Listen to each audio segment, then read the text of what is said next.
Pete from Sky. Hope you're well. Let me start with the transfer deadline day. We haven't seen you since. Obviously, you said after Newcastle you were keen to bring in some attackers to the squad. That didn't happen. How disappointed were you? Well, first of all, I'm already focused on the next game. So thank God, deadline day is already a few days gone. Yes, it's also fair to say that after the say we have not danced on the table. I think that's fair to say. Don't want to talk any nonsense. Look, I've got a few principles how I work, and this is crucial for me. So one principle is I like openness and transparency. I like to name it how I see it, and also to speak in general what is necessary also to do as a club, because we have such a big group of supporters and so many people who are connected also with Leeds United. And my principle as a manager is I don't want to navigate around some cliffs anyhow. I like to name it how it is, and I'm always open and transparent of what we have to do and what we want to do, and this is how I work. And the second principle is once a transfer window is closed and I can't influence anything anymore, you won't hear one bad comment or one bad word from me in any way in terms of being angry or disappointed or whatever. I'm pretty fortunate to be allowed to work in this business, and my job is also to adapt to the reality and to make the best out of what I've got. What would my players think if I would feel sorry for myself or would be negative, or I have to pick myself up anyhow? So I don't want to say completely different things to what I've said before. So it would be nonsense if I would come out and say, listen, no, it was never the plan to sign more offensive players or whatever. I would never do this because I don't like to talk nonsense.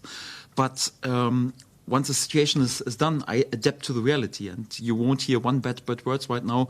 I'm there for my players. I'm there for the group that I have, and I have to lead. So for that, that's what I would do, and for that there is not one thought in me right now to be disappointed or down or to feel sorry for ourselves that we perhaps wanted a different deadline day, for example, or a different ending of the window.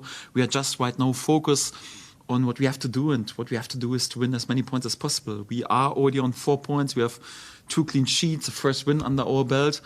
Yes, and I'm already fully focused on the next games, and next game is in, for example, Fulham. Also in order to win as many points as possible, to also earn the right with this group, with this club, also to stay in this league and also to stay for good in this league. And this is my only worry at the moment. Would you have a message for any supporters who were disappointed when the window closed? Anything you would say to them? Do you understand some of their frustrations? No, I don't have any message. So again, so the outside world, all our supporters or some whatever the journalists, the press, the outside world can also criticize and can also be concerned or disappointed or whatever.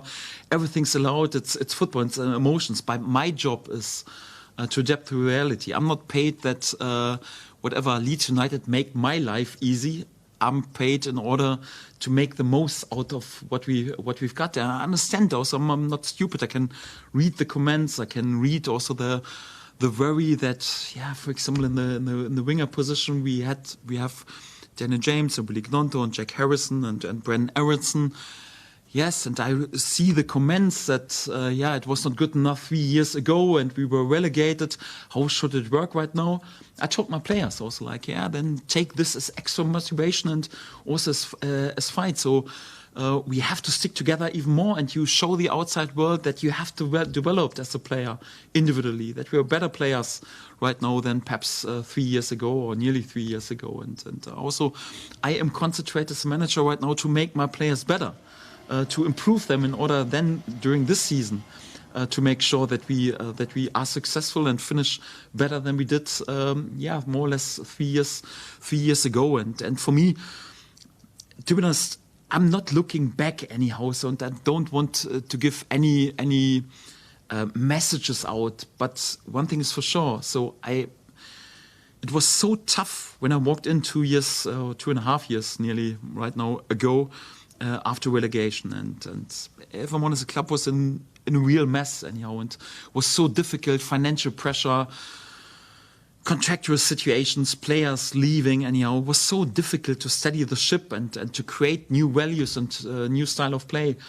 And we steadied the ship, and it was so much hard work also to bring this club back where we all think this club belongs, back to the Premier League. We are back, and right now my only worry and concern is right now I want to stay there. I have too much fight in myself, and so my players have, in order to say, no, we accept right now that we will just spend like all the other promoted teams in the last years. We accept that we just stay there for 1 year. No, we want to stay for good, and we have too much fight in ourselves, and I have too much fight in myself in order, after this long and hard work in the last 2 years, just to slip it away. So we had a good start into the season. And no, it will be a long road, and it will be also a tough road, and it won't be easy. There are top teams and top sides, and each every game is difficult, but we will put a lot of hard work and spirit and togetherness in order to make sure that we earn the points that are necessary to stay in this league. I'm pretty convinced that we will do this. Any news on the injuries going into the international break? Ethan Ampadu was out, and Tanaka as well. You made some changes in midfield. Sean Longstaff came in, got man of the match, played very well. Any news on the injuries in the squad? Anything you can tell us? Yes, some mixed news and some ongoing topics. So one thing I can confirm is that Lucas Perry is definitely out for the game. He reported after the last game some problems with his squad. And we had a scan, and there's a muscle strain, and he will definitely miss the next 2 games, so the Fulham game and also the next away game. And then we'll see and have a bit more clarity when he will return, but definitely out for the next 2 games. Yes, also a few question marks, at least little question marks behind Lucas Metzger. He got a hit on his foot, has missed training yesterday. Also, Joao Pirou got a hit in his calf, a big bruise in his calf. We have to wait how their body reacts in the next 48 hours, so little doubts behind them. That are question marks. And some good news with Ilan Ampadu and Ao Tanaka. Both since the beginning of this week integrated in major parts of team training. Ilan Ampadu even slightly more than Ao Tanaka, because he was slightly ahead of schedule in terms of his injury. But we have also 48 more hours, and we take a late decision with them. So both is possible with them. It's possible that we perhaps travel with both of them for the squad. It's possible that we just take one of them with us to Fulham. It's also possible that no one of them will travel with us. We will see. It depends on how they react in the next 48 hours. We have also tomorrow more or less our final session, and we'll take a late decision afterwards. And just finally then for me, there's a Dominic Calvert-Lewin opportunity for him. I thought he looked sharp in the Newcastle game. Chance late on, was unlucky not to win the game. With the fact that no players did arrive, attackers on deadline day, and maybe this injury, as you say, to Mecca, who also played well against Newcastle. Chance for Dominic Calvert-Lewin to really maybe establish himself as the man that is going to get the goals for Leeds United this season. Yes, Dominic, we don't have to speak about his quality. He has proven more than enough with more than 250 games on Premier League level with so many goals. I think 60 goals, several England caps, also goals for England. What he's capable to do once he's fit. He's meanwhile since 4 weeks in team training. Of course, he can't be there with 100%. For that, he needs game time and rhythm, but each and every day is beneficial. And the longer he stays fit, the longer he is with us in team training. I also agree, he looked sharp in the last game. The more likely it is that he gets more and more minutes. And of course, he's also in contention for the game on the weekend, yes. Daniel, just on the injury stuff, Rodon, concussion protocol, and I think Sam Byram as well may have been undergoing some. Are they both going to be okay? Yes, Sam Byram got in the end of last week in the training a little elbow against his head, got a little cut, was out for a few days, but both are ready to go and both are ready and available. And on the goalkeeper situation, with what's happened to Lucas Perry, did that affect whether Ilan Meslier was going to go or not? Because we know there was interest, but Robbie Evans told us it was in the interest of the club and probably the player that he stayed here. Was that directly because of Perry's injury? Played also a little part, but again, so I made it clear even before, I'm quite happy with my goalkeeper squad. Of course, it's unlucky for Lucas, who had already 2 clean sheets and was happy overall. But he came once we signed him injured to us and need a bit of team training. It's of course unlucky for him right now to be out again for a few weeks. But for that, I'm even more happy to have Carl and Ilan with us. And so I trust all my goalkeepers, and for that it's good also to have Ilan also available for the upcoming games and also the upcoming months.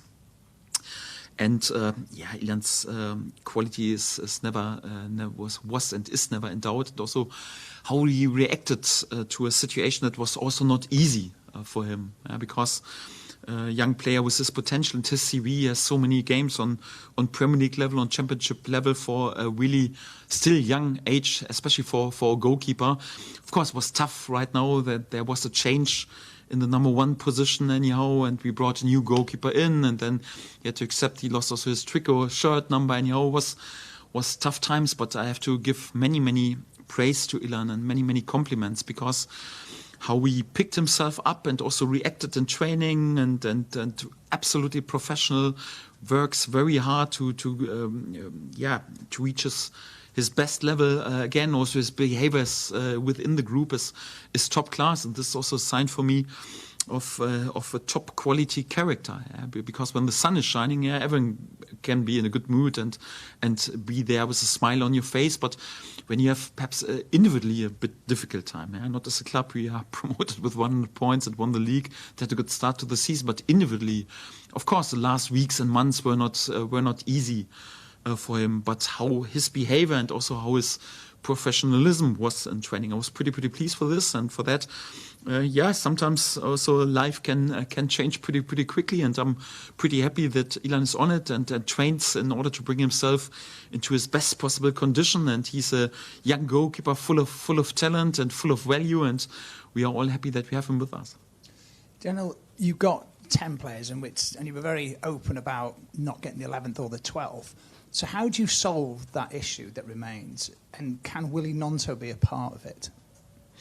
Yes, of course. All the players who are within our squad can be a part anyhow. So and are important. So Willy was important and crucial part also in the last season. Also, he's still young at age. I think he develops more or less from week to week, but not just Willy. So also Daniel James has a point to prove on this level. Also Jack Harrison, after a good start back to life, also right now is still on the run to win all the supporters back. He has a point to prove. Brandon Aronson also a point to prove in comparison to perhaps the last Premier League season. So all my offensive players also need to step up and prove that we are capable to deliver on this level. I back them, I work with them, and I trust them. I'm happy to have them, and I back my whole group. And for that, we'll keep going. And finally for me, Daniel, then, now the dust has settled after the window, I suppose it's how convinced are you that you've got the resources to do what you set out to do still at the beginning of this season? In general, so like I mentioned, I adapt to the reality, and my job is also to get the best out of these players. And I've spoken about what we would have to do anyhow in order to be really bullish and also we are very proactive in order to go confident around after a good start. I think for that I spoke about what would have been necessary to do in order to do this. I think right now, after we failed perhaps a bit to bring more offensive option in, I think it's important not to be too much big time. I think it's important also to be a bit humble and to stay a bit more quiet and not to give too many messages out. It's more like concentrate on the hard work. So I'm also not too angry that everyone writes us off yet already, and all the pundits, or at least 99% of the pundits, say no. With this offensive squad, and last time they, in comparison to this, they even had Rutter around and Sinisterra around and Rodrigo around. Apart from this, it's more or less the same squad. Let them write us off anyhow, no problem at all. We know we are not after perhaps what has happened then the last days of the window, not the big favorite. We all know how much money also like the clubs in last season who were promoted have spent and where they are right now. So for that, I think it's important not to be too big time and not to be too arrogant. Stay humble, stay quiet, do your job, concentrate on what you can influence. What we can influence is to win as many points as possible, to prove also like the doubters then wrong. And for that, they don't need any fighting messages from me. They need a manager who is concentrate to make the players better who are there, who is concentrate on backing the players who are there. And this is what I will do. And I'm looking forward to work with my group. Does it motivate you and the players to prove the doubters wrong? Yes, of course. It's always big motivation if you're doubted as a team, and but as a newly promoted side, even with a few more signings, it would have been a big challenge. But don't want to do some name dropping, but everyone knows anyhow what the other clubs have spent also in the last years as newly promoted side and where they are right now. So it's a big challenge as a newly promoted side because the gap between the Championship and the Premier League is pretty big, and for that we didn't need any extra motivation anyhow. So we were motivated even before, and for that, would be even feeling that is even greater if you can really manage to be the first team who breaks the curse. Of course, this is a big goal and the big target, and we're concentrated on doing this. And apart from the Arsenal game, the defence has been very solid so far. I just wonder if that has been an area that you specifically worked on, concentrated on this season. Yes, so it was always my believing that, especially as a newly promoted side, it always is important that you are rock solid at the back. That's quite normal because as good as you are perhaps on Championship level, and we were outstanding, I think this club has never scored so many goals like in last season. We'd never, in our whole history, never had a better goal difference than last season. Never more than 100 points, never more than nearly 100 goals. It's still that you on the top level.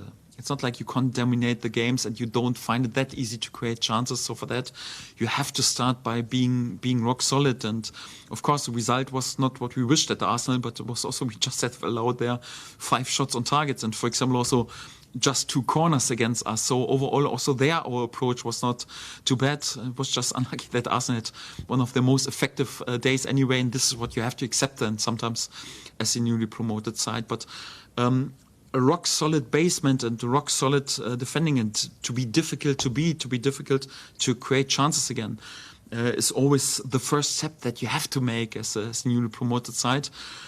This is also what we have to do. Especially, we spoke about our topic in the offense. It's not like we will blow the opponents out of the park. A good balance will always be important, but we also won't change our DNA. So we had this games against Newcastle and against Everton, not like parking the bus. We were dominating many periods of the game. We were dominating possession. We played attacking football, but we still need a good structure and a good work against the ball and a good balance, also to control counter-attacks and to be rock solid when we defend our own goal. And we want to keep going also in these terms. Hi, Daniel. You said your job is just to make the best of it. So how do you make the best of it? What's that look like in terms of the offence and the attacking options you've got? Yes, first of all, also like leading from the front and being also positive and giving backing and trust to my players where there are many doubters around at the moment, and giving them confidence. That's quite important. Hard work is always the answer to all the questions. I'm a big believer in hard work. I'm a big believer on the mid and the long term. You always get what you invest. Perhaps, to be fair, we don't have the best individual quality in this league. So for that, we have to make sure that we are probably then if somehow possible, the fittest team. So if I have a look on our physical data so far, in this terms, we have outperformed our opponents so far, and we have to keep going. Also in this, we have to make sure that our fighting spirit, our team spirit, our togetherness is top class, and also that in terms of what we do on the tactical front is quite important, that Also, our preparation for the games, our tactical tweaks within the games is quite important. Yes, and of course also to work on our offensive options, that we just can't rely on, okay, we give whatever Messi or Ronaldo the ball and they do their stuff. It's more like we have to work a bit more on team processes in terms of creating chances and scoring goals, and this is what we are trying to do. But not just the offense, also all my defensive players are invited also to chip in with goals, for example, out of set piece, important topic for us. So many things, many details we work on. There's not just one answer to it. So we have to work on different topics to be then also competitive in order to score the amount of goals that we also need. I know no one in football likes the January transfer window, but do you now look at it with a little bit more importance than you might have done had you got that player in? No, I'm just happy that the transfer window is over. So I've discussed about transfers and what we would do since the beginning of May, if I'm honest. Yes, can't change the outcome in the end in the offense, but we had also many good and positive notes where I'm pretty pleased of how we, for example, strengthened our squad in the defense and in midfield, and many positive things. And right now I'm just focusing, concentrated on working with the team and get us into the best possible position once January looms, of course. Our key people also in the background, right now they have to prepare also a little bit the January window, but right now I'm just focused on the here and now, especially right now. After this ending, I can't afford to give 5% or 2% concentration away from being there for the squad that I have right now, from being there, that all my attention goes to the players who are with us right now, are available, and this is my only focus, and to win as many points as possible. Yes, and then middle of December or end of December we can speak about January, but not before. Hi, Daniel. Fans will look at the goal conceded against Sheffield Wednesday, and they may worry about Carl coming in at Premier League level. I think it's his first game in 4 years at Premier League level. What would you say to reassure fans about him starting on Saturday? Yeah, if you look sometimes as a mistake, whatever Manuel Neuer in Germany has made, then you could also be worried. But you have to look on the career and what a goalkeeper does with consistency. And I have to say, how Karl kept his nerves and his calm, it has performed in the end of the last season, the crunch time period, was, I think, outstanding. Also pre-season, especially then also the first games, and he looked unbelievably sharp, top fitness level. I've watched also the games for his national team, many clean sheets in the last games, many top performance. I'm not concerned. I'm not concerned at all. Yes, and it's the life of a goalkeeper. Sometimes even a goalkeeper like Karl Darlow is there with a situation where he would have wished that he could have done better. It's a fate of a goalkeeper. But just because of this game, I'm not worried at all. He will come in, and I'm pretty sure he will deliver a top performance also in the weekend. And we all trust Karl, and he has proven enough in the end of the last season and pre-season. And he's an experienced goalkeeper. He knows also the Premier League inside out. He's not a guy who cracks under pressure, and for that he has all our backing and all our confidence. Thank you. Obviously no one came in the last few days of the window. Can you just confirm now who you see as your main set-piece takers for this season? No, can't confirm it because I never know who is in the starting lineup. But it depends on. So, first of all, the set-piece taker has to be in the starting lineup. Could also be that a specialist is sometimes not in the starting lineups, and he can't take the set pieces. So it depends on what we do, in-swing deliveries, out-swing deliveries. Also depends on where we see a bit more the weakness from the opponent, and I can't confirm it right now because I'm also pretty sure that Fulham listens to it. If we want to go for in-swingers or out-swingers, so for that I can't confirm it. Yes, I can't hide the fact that in the last games, for example, Anton Stach has taken some set pieces, or Jack Harrison has taken some set pieces when he was on the pitch. Kabi Gudmundsson or Ilya Gruev has taken set pieces. Brendan Aronson has taken. We have a few. It's not like we have whatever in his Juninho in his prime, anyhow, who takes each and every set piece. Yes, that's fair to say. But right now I can't confirm who will overtake the set pieces at Fulham, because we need also to keep some secrets and to be a bit less unpredictable is also important right now, because if you're lacking perhaps also in this terms a bit like the highest individual quality in comparison to whatever Juninho or whatever, then you have to be a bit unpredictable. Hi, Daniel. One of the talking points off the back of the window has been sales, or lack thereof, of some of your bigger names maybe from last season. So were you advocating for earlier and more lucrative sales of your players in order to boost spending power for those differential transfer targets you might have wanted? No, it does not affect what we wanted to do. So for me, it was important for valued players, and also important players who have done enough and a lot for the club, and like Patrick Bamford, who is a legend for this club, 2 times involved in promotions, spent here seven years at unbelievable times. Sadly, many injuries in the last years.